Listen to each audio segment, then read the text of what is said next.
Hello, everyone, and welcome to another Teacher Joseph podcast.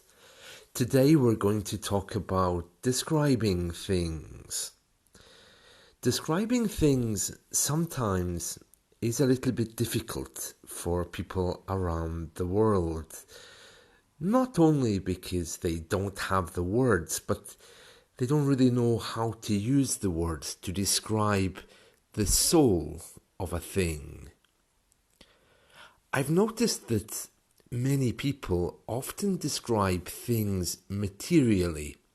For example, if I say describe a room, they might say, okay, the room has four walls, it is grey, it has a door, it has a piano in it, but they don't describe the feeling of the room. And if you think back to any book that you might have read, you'll discover that you don't only get the material description, but you also get the soul of the thing, the actual idea of it.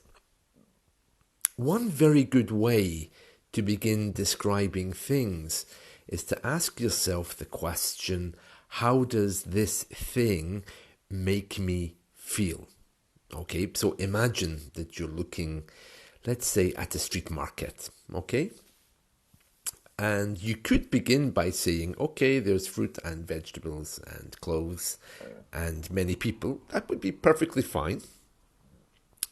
But if you want to describe the soul of the thing, first ask yourself, how does this street market make me feel? So imagine you're at a street market and you think to yourself, oh, this makes me feel uncomfortable because it's so busy.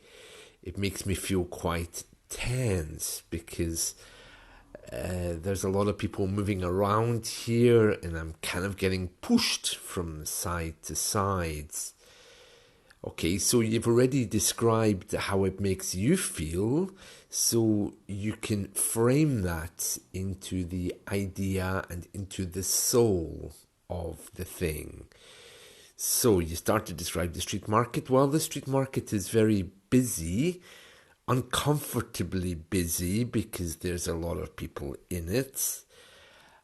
If the street market makes you feel quite sad, maybe because you have memories of the street markets, you could say, yeah, the street market seems quite sad somehow. Perhaps it's because it's been the same for as long as I can remember. It's never changed. Or if the street market brings you great joy, you can say, oh, I get a really happy feeling from this street market. And by doing this, you're creating an ambience, an atmosphere. This is a wonderful way to describe things. So, try to get away from only describing the walls and colours to describing how the thing actually is. For example, if someone asked you to describe your mother, would you describe her as a woman with four arms? Well, two arms and two legs, four pointed bits coming from her body. No, of course you wouldn't. You would describe her as being loving and caring and honest and open. These qualities are her soul qualities, not her material descriptions. And you only get those things because you've thought about how she makes you feel. So it's the very same thing when you're looking at an inanimate object. You're looking at a table. Okay, it has four legs, it's wooden, but if you want to describe its soul, you could talk about how that table brings you so much joy when you've seen the number of family celebrations and discussions which have taken place around it. It's very interesting. This is what you're aiming for in descriptions, particularly if you're trying to do the IELTS exam. You really want to give them a good idea about the thing. If you feel that it's really not you and you really can't get inside that table or inside that street market, whatever you're trying to describe, just ask yourself, how does this thing make me feel? And you'll find that that makes it a lot easier. It will give you some adjectives, at least to begin with. Regarding other ways of describing things, such as having the right adjectives or not having enough vocabulary, which is a complaint I hear a lot, what you should really be doing is reading. Once you start reading, you will discover not only new ways to describe things, but you discover, of course, new adjectives to describe them with. This is really, really important.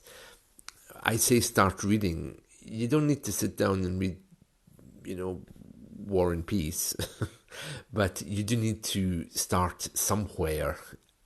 I would say maybe with a short fiction article or something which is fictional. Okay, so something which makes you feel good, maybe a page. Don't go for such a big book. If you go to a news site like breakingnewsenglish.com, where there's a short news story every day, you'll find that kind of thing would be very good. But try to look for fiction, though. Archive.org has loads of fiction books on there. It's an online library. It's completely free, operated by the American library system. You can borrow books for 14 days, or indeed you can download older ones. Archive.org is an amazing site. It's basically the entire American library system, which is there for you to use. But yeah, aim high is my advice. So that's all for today.